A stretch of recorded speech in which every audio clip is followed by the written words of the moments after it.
Buster Posey video. Not all in the hips? I'm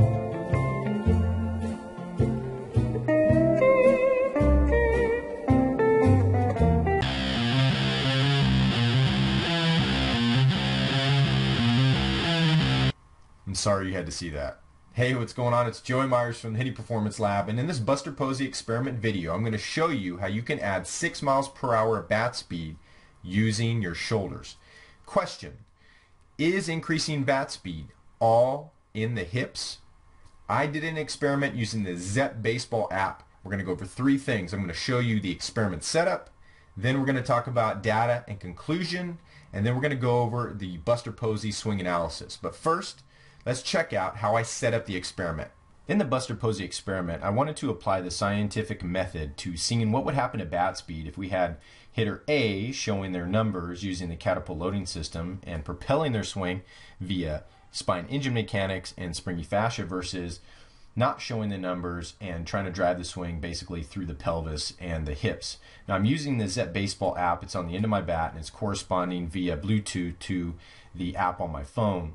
And I want you to do a little bit of background research. I'm going to have a couple of video or links to the videos around this video here that goes into the research and study I've done. It's a video that I did on Dr. Serge Grakovetsky's work in the spine engine mechanics and Thomas Myers' work on anatomy trains. But basically my hypothesis is that the hitter that shows the numbers, uses the catapult loading system and their spine as an engine, is going to have more bat speed than the hitter that doesn't and just tries to drive the ball with their hips. I urge you to go to the post, the original post, that the link's going to be below this video in the About section if you're watching this on YouTube, to see the equipment I used and then how I set up the actual experiment. Now let's go into the data and the conclusion. So what happened in the experiment? These are snapshots from the Zep Baseball app that I took. I just separated them here. But the one on the left is not showing the numbers, one on the right is showing the numbers. As you can see clearly, I took 100 swings. I did not showing the numbers part of the experiment first and then the other last. And you can see that the average bat speed at 73, not showing the numbers, is definitely subpar from the 79 mile an hour average bat speed showing the numbers. The other thing I want you to take a look at is hand speed max here, not showing the numbers, 27 miles per hour, hand speed max, showing the numbers, 29 miles per hour.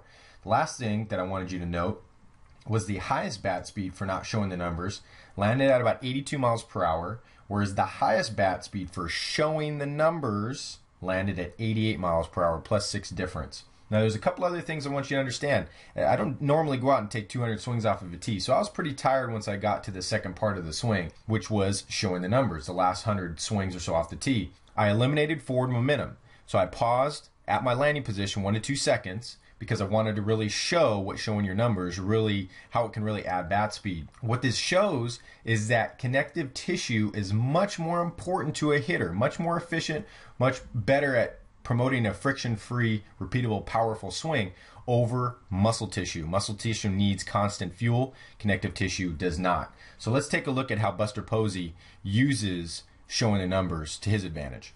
Here's Buster Posey hitting his 22nd homer of the 2014 season. And as you'll notice in his setup is that you can see one of his 2 digits. As the pitcher comes forward, you're going to see both digits as Posey's getting ready to go into his final turn. Now there is a myth that's associated with this move, and that it adds more rotational ground to make up, but that's simply not true. During the experiment itself, when I landed without showing my numbers, I noticed that I had to guide my hands more. I had the pitch set up down the middle off the tee, and I kept pulling it kind of in the bottom left part of the back of the batting cage. So I really had to focus on guiding my hands to get that ball going straight up towards the pitcher. When I was showing my numbers, like what Posey's doing here, I didn't really have to focus on that as much. It was actually getting me on a better plane with that pitch. Now there's some do's and don'ts, or the don'ts part of showing the numbers is we want to make sure when we do this move that we don't want to lose vision with the back eye. The other thing we want to make sure is that with this down shoulder angle, it's very, very slight. We don't want it to be more than, we want it to be between 5 and 10 degrees of a down angle. Too much and it's going to disrupt the vision part of the head and how it aligns with the spine. But we want to make sure that this experiment, this Buster Posey experiment, that we're focusing on data and not feelings. It's not a feeling mechanical fix. We want to take data, look at the data, see what the data suggests, look at it on film and see what it looks like in the major leagues, and then we apply it. I hope you learned a lot from this experiment. I want you to make sure that we're swinging smarter by moving better.